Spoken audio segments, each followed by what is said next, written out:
Hi, everyone. Welcome to another episode of Hopecast. Thank you so much for joining us. Today's conversation is titled Saved, Sexy, and Satisfied. I am your host, Ms. Tassian Virtue, and joining us today is Miss Bathsheba Shaw. Bathsheba is the founder of Dope Empowerment, and it is a platform that engages young men and women on mental health issues. So, Bathsheba, what's up? Hey girl. Thank you for joining us. Thank you for being here. I appreciate it. Thanks for having me.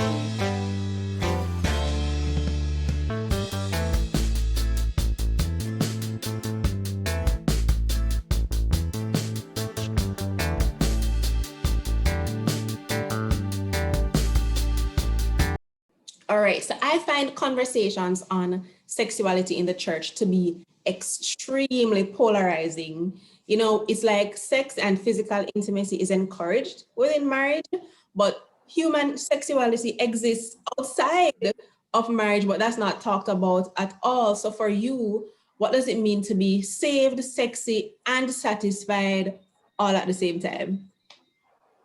Wow. Well, for me, being saved, single, and satisfied.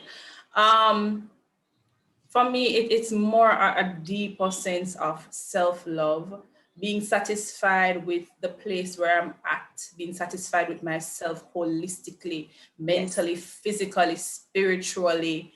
And I think that is just so important. And I know that, when persons think about your relationship status, for lack of a better word, most times you will hear persons tend to want to define self-love connecting it to another individual. And for me, it's very, very important that my self-love, my singleness is embodied in me. How do I feel when I examine myself in all areas, in all aspects? What does my spiritual life look and feel like? Um, how do I think and perceive myself outside of another person, reassuring me or in some way trying to, project their ideas of what that should look like. Yeah. Um, in the exploration of this or during the discovery of this, have you ever felt that you were somehow responsible for keeping your Christian brother out, away from lust? No. I think probably for most of my life, I think my friends would say I've always had a very, I guess, feminist perspective on myself and women. So for me, I've never felt that responsibility, but I've seen it and I've engaged with other women in the past and in the present who have that perspective. And I think that it is very important for women like us to use our voices to encourage women and allow them to begin to see other viewpoints and really examine those ideas that would have been perpetuated and taught to them and question them. I think that is really our role right now, because these conversations are very important, because that thought process have large implications really in terms of how we engage men and what are expectations of men when we engage them in intimate spaces. Yeah, because ultimately intimacy is more than a physical act. You can have emotional intimacy, you can have intellectual intimacy. You know, it's about a connection that is beyond the body. You know, Yes. intimate without being sexual. But I think with this desire for intimacy that every human being has, there may be persons who rush headlong into a sexual relationship or even into marriage sometimes just out of a desire for intimacy, and you may not even know it's intimacy you want. You know, it's not necessarily marriage you want. It's do you have an experience with that, like a too fast too soon relationship? I wouldn't say that I had a too fast, too soon. I think For me, in terms of relationships, I, in my younger years, I'm still young, but in my younger years, I Yesterday, was just yesterday. Yeah. just yesterday, I was a relationship oriented person. So I would be in long-term relationships. They probably would not have worked out, but I would be in long-term relationships. And then when it came to its natural end, then it came to its natural end. But moving from that point, I've always tried to date and be very conscious of what it is that I want from that situation. And if it gets to a point where I consciously realize that it doesn't embody what I want, then I would move on. But that is for me. Other persons, not necessarily so. You made a point about persons wanting intimacy as opposed to a relationship.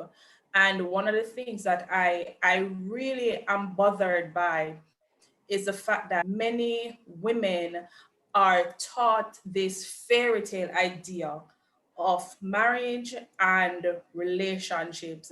And sad to say, a lot of those ideas are taught in the church. We don't give our women and our men, and particularly women, because the burden of a relationship being successful oftentimes is placed on women. We don't give them a realistic view of what relationship should look like. How should we operate in those spaces, and what our expectations should be. And so oftentimes we jump into those relationships because, oh, we want to say we are married, but we don't know what the expectations of marriage really is about. And when we get in those marriages, we find ourselves sinking by ourselves, and we find that persons around us is telling us that we need to stay in those marriages, even when it's probably evident that it's not working. That is not healthy. Just a quick announcement to let you know that you can enjoy 15% off all Surely Goodness apparel with the code HOPE15. That's HOPE15 for 15% off. Check their Instagram. That is not healthy. So a couple of things came into my head. Two things. One, making persons aware of the options that exist for you as a female of age that do not include marriage. That, that there are options in God's big old world for you at this moment in life. And marriage is one option, and then there are others. There are others. It's not an immediate next step. It's not a must experience next step right now, but you have more options than just being in a relationship. I was at church one evening, and persons were there gathering and talking, but I'm not an idle person. I'm a go-home person. Church finish, I go home. I don't know how to idle. I just don't know how. I don't know how to idle. And so I said, all right, bye everybody. I'm going home now. And one young lady said to me, Stasian, you're not in a relationship. What are you going home for? I'm like, what you mean? Girl. It is as if the only option in your life is to being in a relationship. And if that's not there, nothing else is of importance. It's as if there's nothing else in your life that's fulfilling you. There's nothing else in your life that's good, So I think making young women, I think young men are very apprised of their options. Most men I speak, Yes. they are aware of their options, and that they are not just this girl, that girl, the other girl, but that their options also include career, extracurricular activities, friendships, going on an adventure, but not enough women are aware of it. But another part of what you said stood out to me, and it's about being relationship oriented. I am relationship oriented as well, or I have been. Maybe in the last 2-3 years, I've been more of a not married, none at all, and then okay, see what dating is like. But I think that persons who are relationship oriented, we rush into intimacy too, but we don't rush into physical intimacy, but we rush into emotional intimacy sometimes. Yes. Yeah. So maybe Yes. someone doesn't deserve your vulnerability just yet, or nothing has happened to show that your emotions can be safe with a person. But because you are relationship oriented and you desire real commitment and yeah, connection, then you give these persons your emotions, and then because it's too soon, it may not be reciprocated. It may not have been its time. Right. What's your take on that kind of too fast, too soon? And you know what? It's very important that being relationship oriented and having that desire, that you now begin to really examine when you are engaging an individual, that that desire doesn't supersede the variables that are very present in your eyes. I think a lot of the times we have the red flags running across the screen in front of our faces saying, Red no light girl, my don't do shirt. it, don't do it. And somehow, because of this innate desire to be with someone, and also sometimes the ideas of who we think God has for us, somehow we think, wow, he ticks all the boxes. Yes, Lord, this got to be him. Yeah. And we ignore everything that is indicate that you indicating rather that you should slow down and try to get to know the person on a spiritual level, beyond just wanting to be with someone, or beyond just wanting to say that you are with someone. So it's very important that we begin to make those distinctions, and we begin to check ourselves, because sometimes we need to get checked. Mm-hmm. And also sometimes we need people to check us. We need people in our lives that will say to us very honestly, you need to slow down.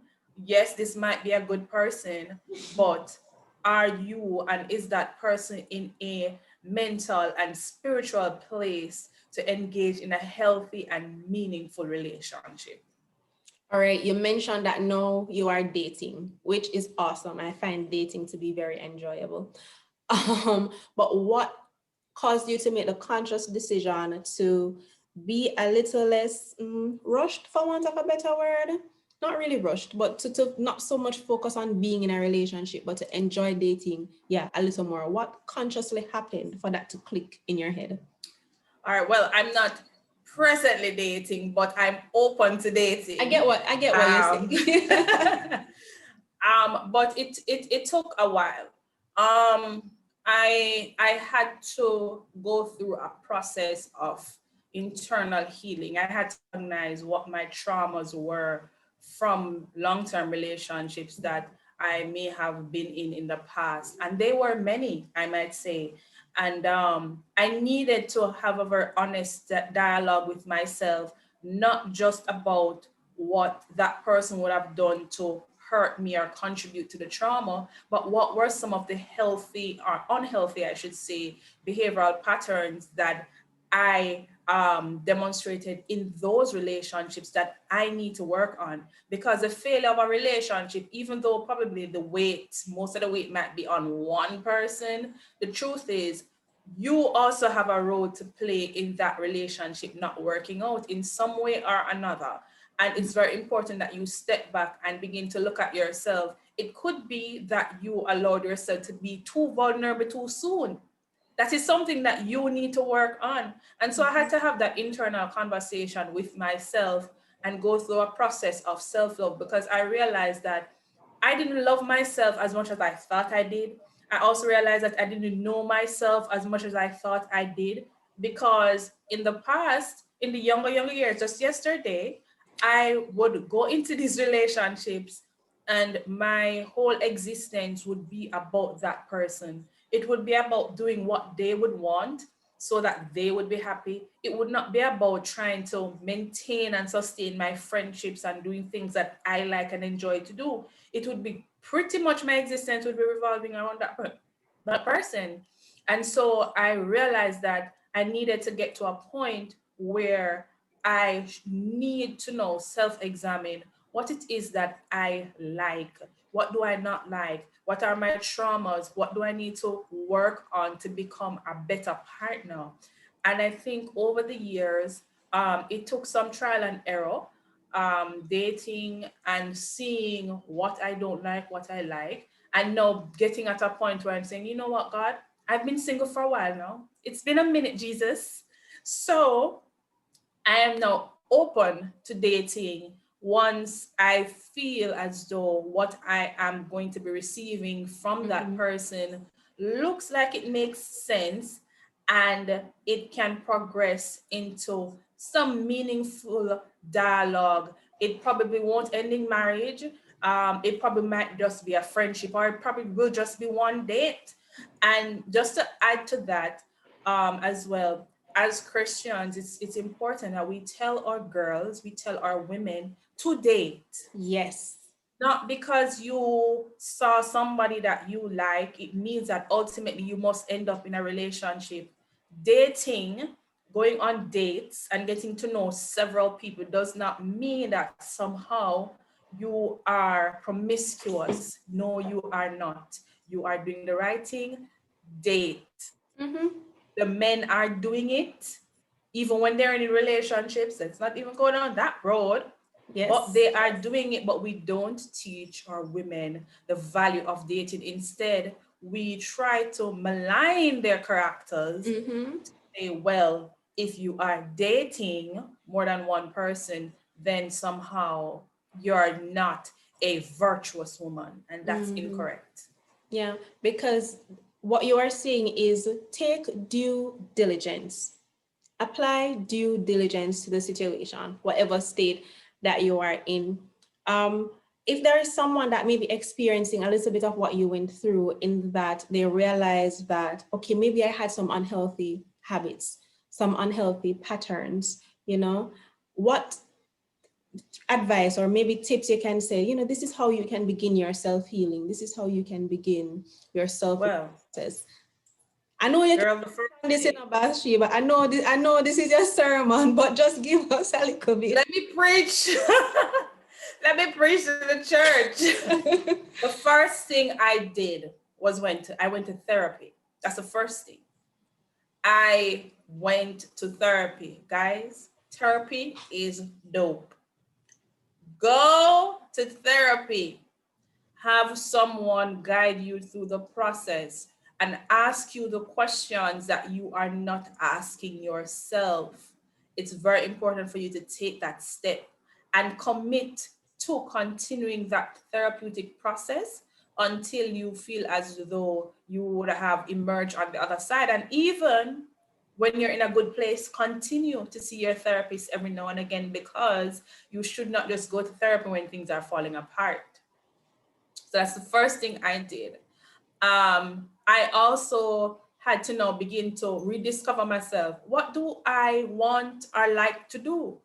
And I wasn't sure what that was. And so I started to try different things. So do I like driving to the countryside and going to the beach? And do I like having link up time with my friends? And what do I like to do? Do I like going to the movies? Do I like what do I like to do? Do I like to go and get pampered?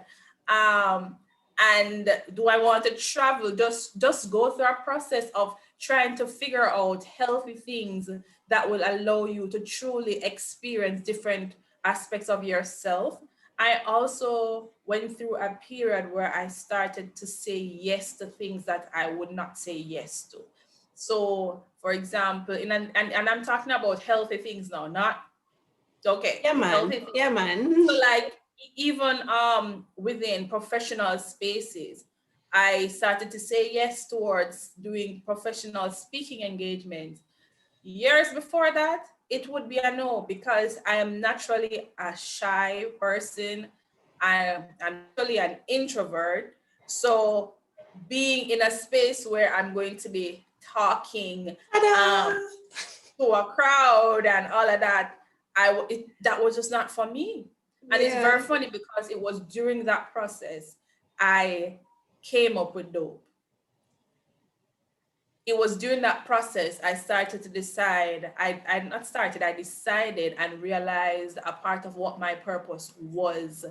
And I realized that a part of understanding who Bathsheba is was bigger than I even imagined. And even though I think I have a pretty good grasp of who I am right now, there is still more to learn about me, because I'm learning each day with each experience.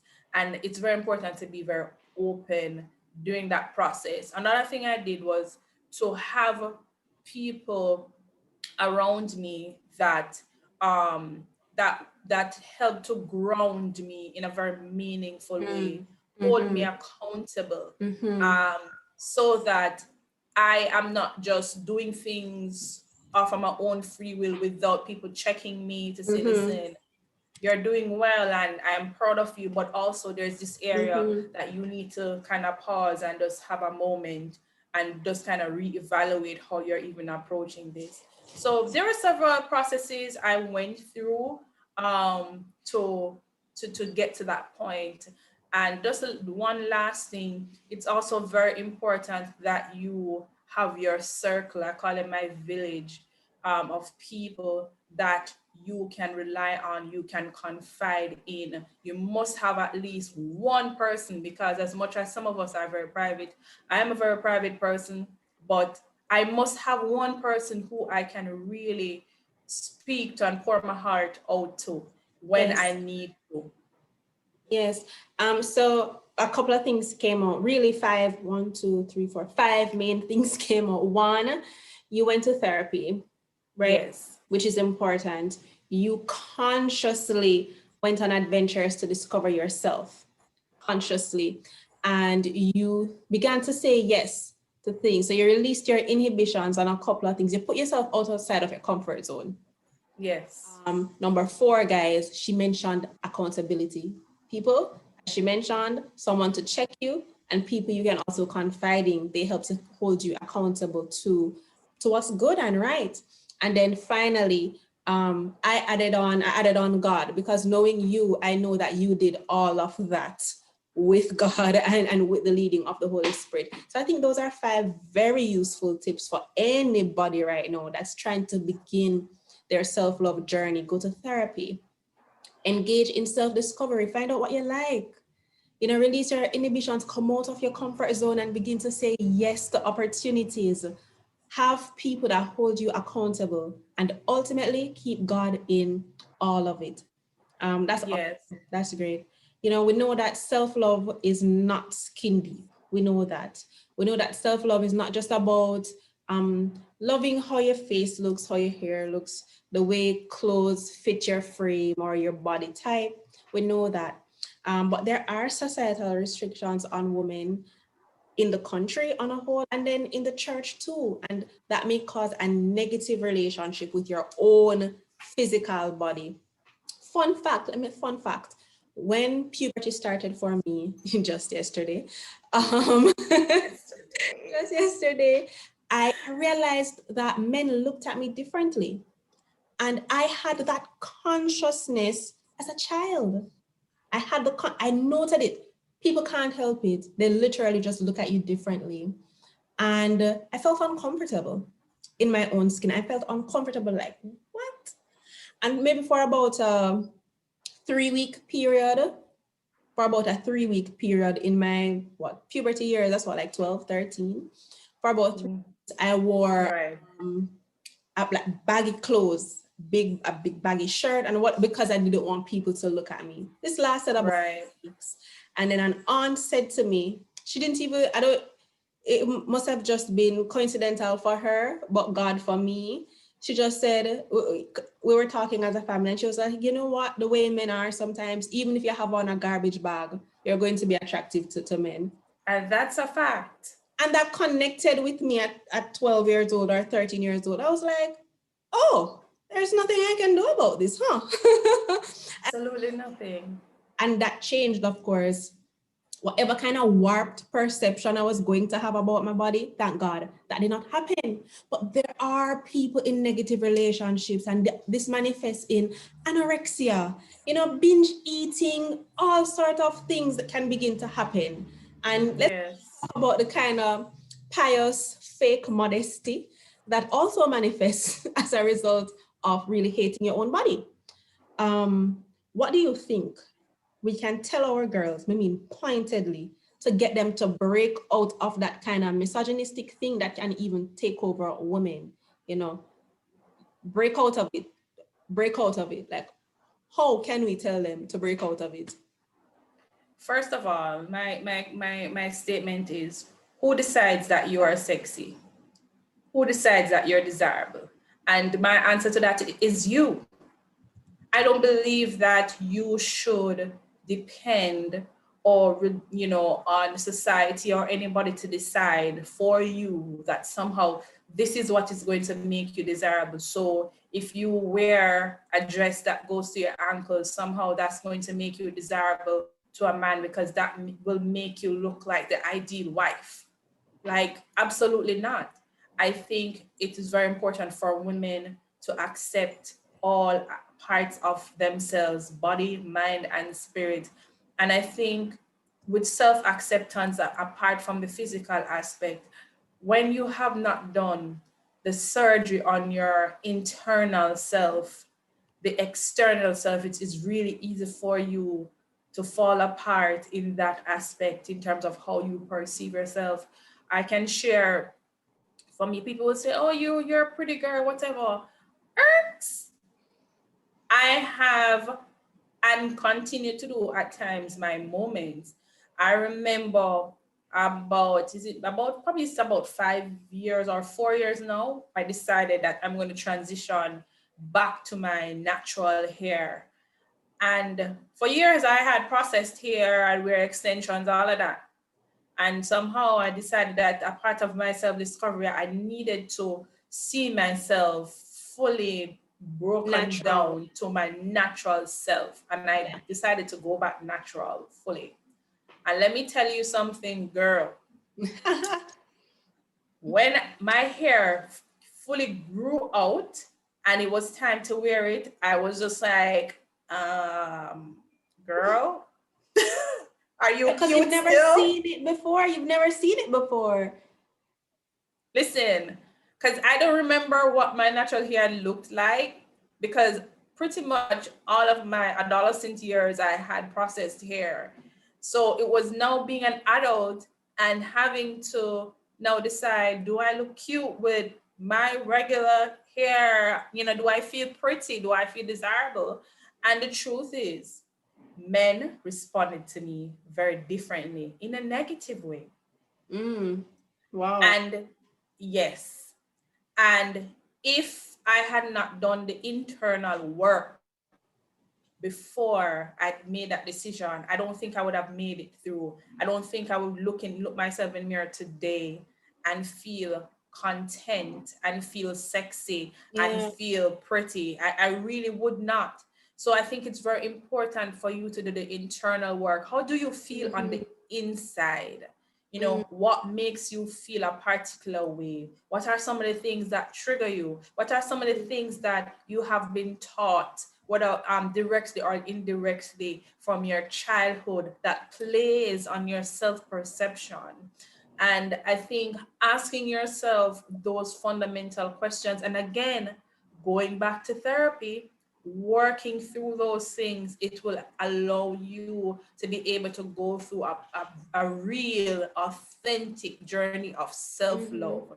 And that is very important, as well as strengthening your spiritual life. That is a very important part of self-love. I mean, God's love is the greatest of them all, really. And I think being able to achieve that, even beyond the physical, is the greatest thing that you could do. Because another thing I like to put to women in particular, anything can happen and your physical appearance can change, and our bodies change all the time. So what happens when your body changes and you don't look like what the magazine girls look like, and in our days now, or in the Instagram girls look like? We don't look like that. Are you going to still decide that somehow you don't make the cut, you're not pretty, you're not desirable? Like, are you going to still take on that voice in your head? So you have to now really make those kind of internal decisions, work on your internal self, strengthen your spiritual life. And I do believe that some of those very things can really add to your self-perception, as well as decide what critical external voices you are going to accept. Because we have persons within our spaces or lives, and a lot of what they say, it's really self-deprecating, and you don't want to receive that in your consciousness. So it's very important for us to really take those fundamental steps. And I think with all of what you have said, which is useful and true, we can add on to that using affirmations. If you are looking at yourself and you are not liking what you see, if you look in the mirror and you don't like what you see in the mirror, just say out loud, I am beautiful. Just say it out loud. And the more you say it, the more you'll believe it. And don't just say it because you want to believe it, but say it because it's true. You may not believe it's true right now, ladies, sirs, whoever's watching, listening, but it is true. You are the ideal. However you look, that's the ideal. You are your own standard of beauty. You determine what beauty is. And that's why, as Bathsheba mentioned, the self-work is so important, because it is in doing the self-work that you begin to define your standards, your own standards of what you're going to accept and not going to accept, your own standards of what you think is good and beautiful, your own standards of how you are going to live your life. Then when you're able to do that, you realize that it's me, it's me. I have a buzz. It's me. Like, that's you. So you are the ideal. You are your own standard of beauty. And if you are one of those voluptuous women out there, and modesty for you may mean something different than modesty for someone who does not have your frame. Someone with a more slender frame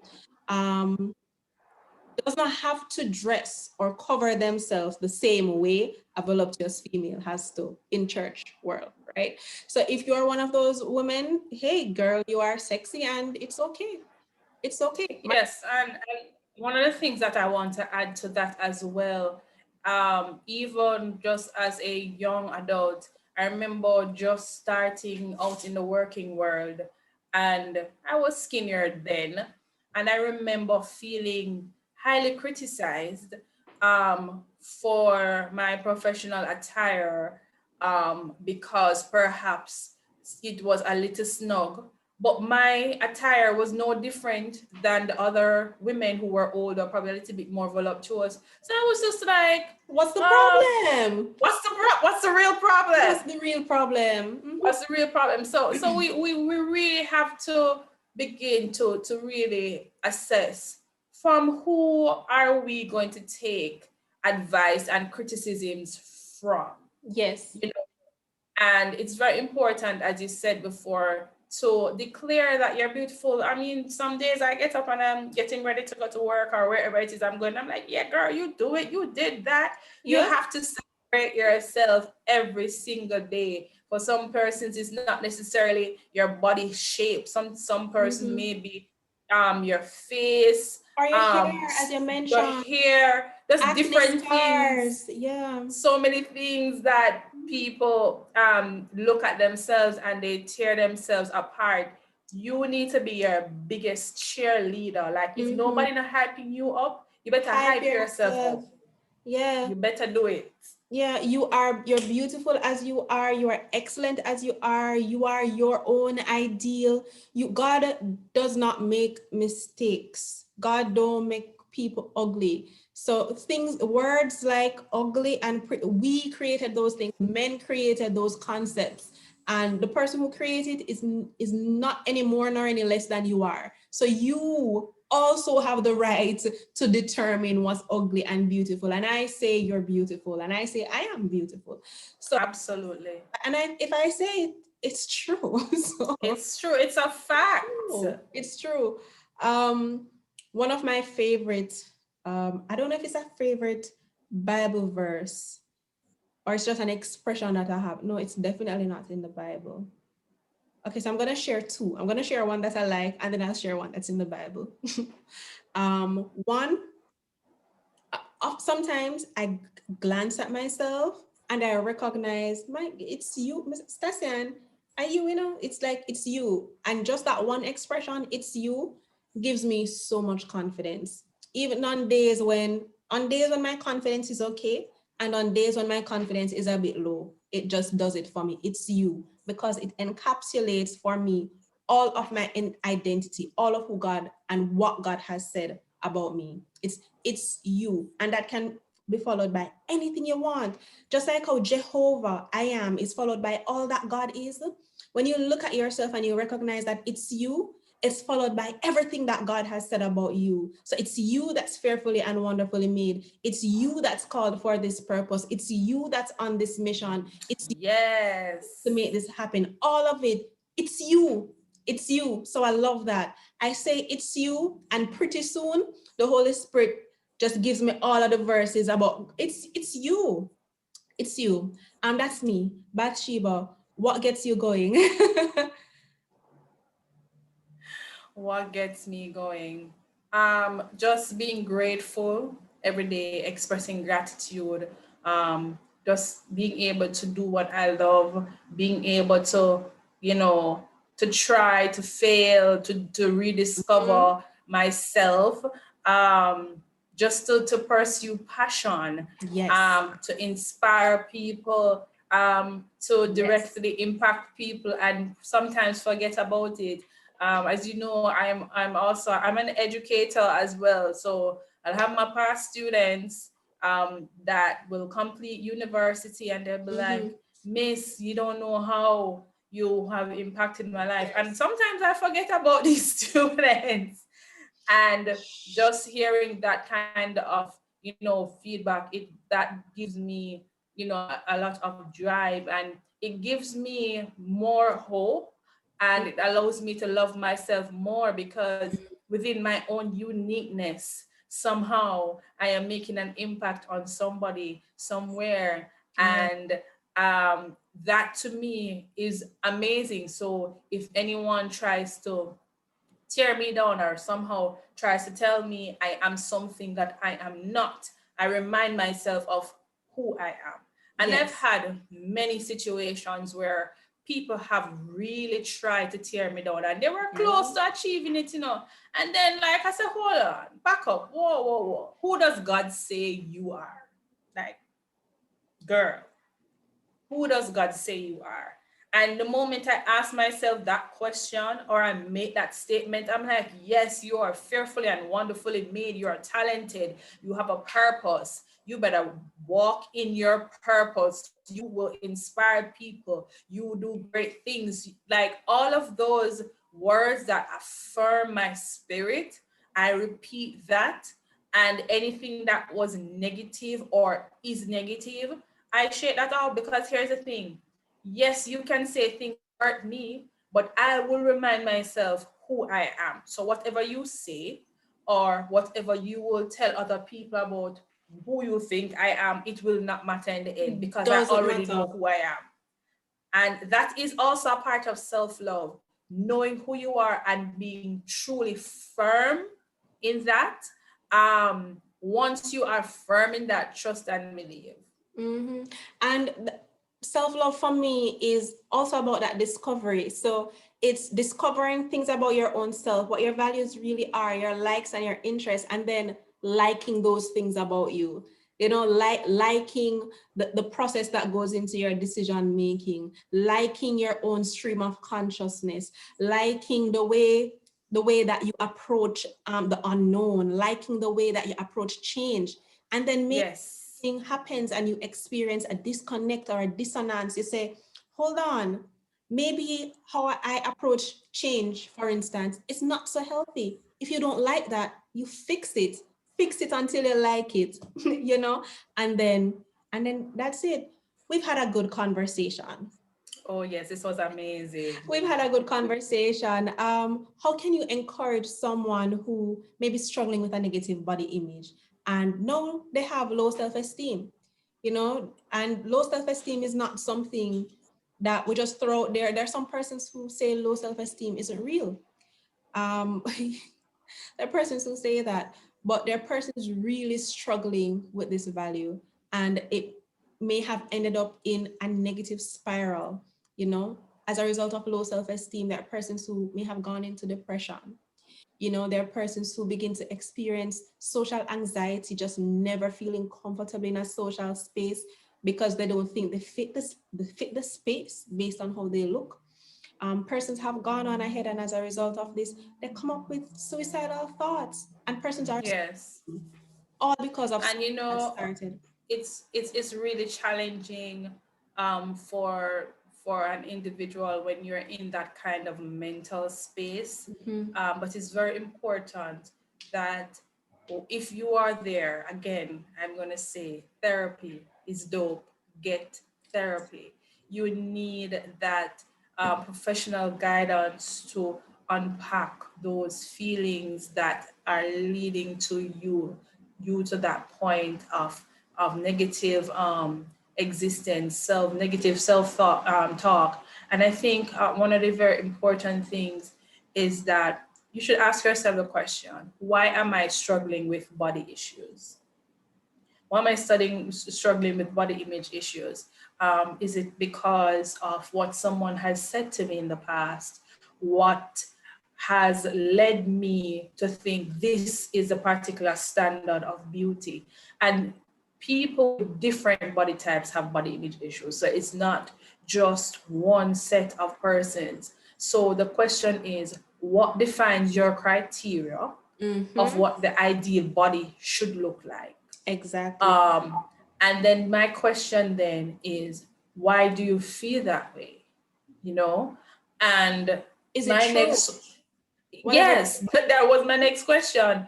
Is it really true? Or is it solely based on a societal idea that has been presented to many of us to accept? And it's very important when we ask ourselves those questions: what can I do to get out of this place where I do not accept myself, and I want to get to a place of self acceptance? You, after doing the work, you need to start embracing who you are. If it Yes. is that you want to lose weight, for example, what are some of the things that you need to do that will help you to get to that point? Because here's the thing about a lot of us want things to be manifesting in our lives, but we are We not not want to do the willing to work. make changes.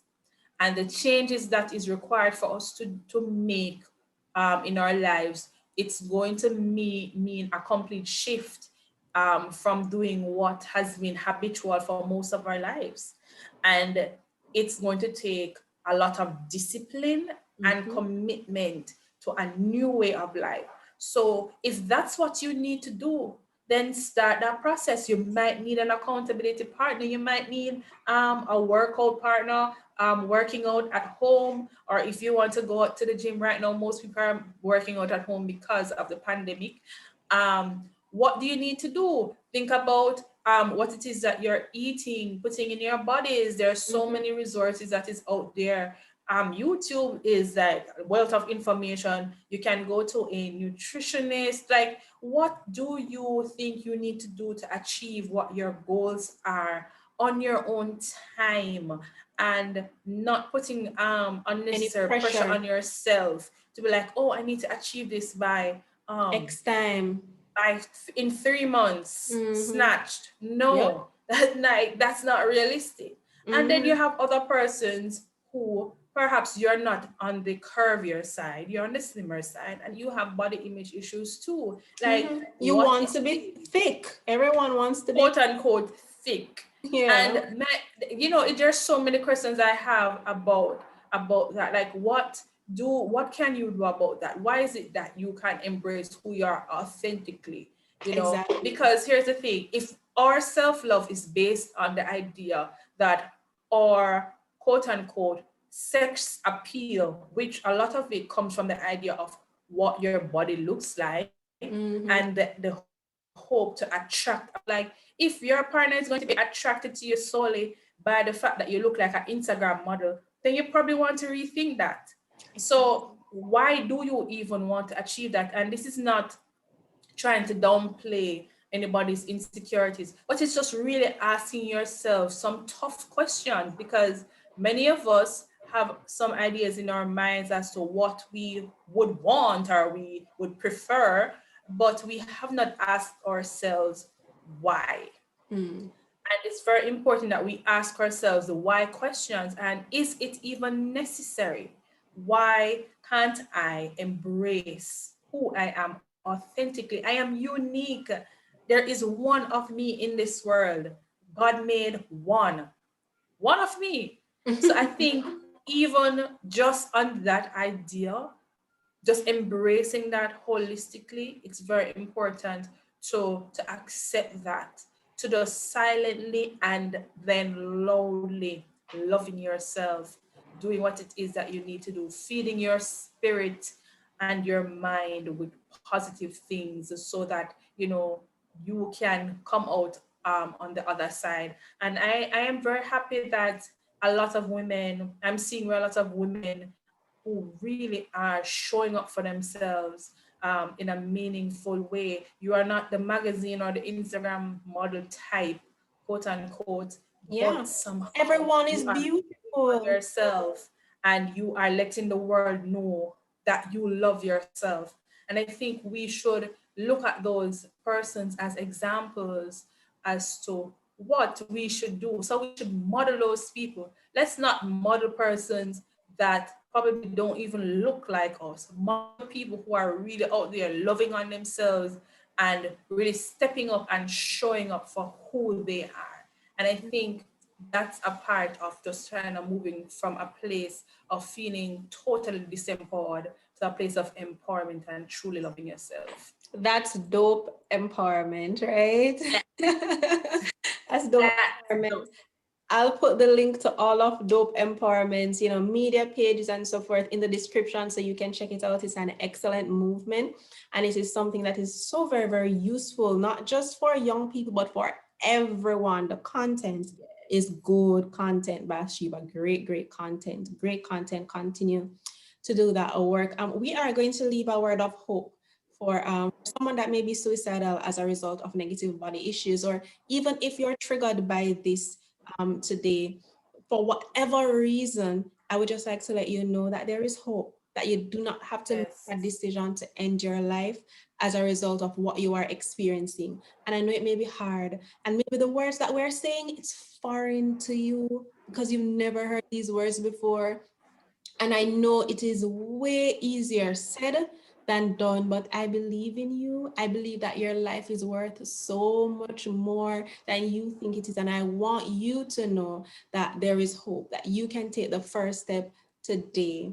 In the description box, there is information, contact information for our mental health and wellness hotline.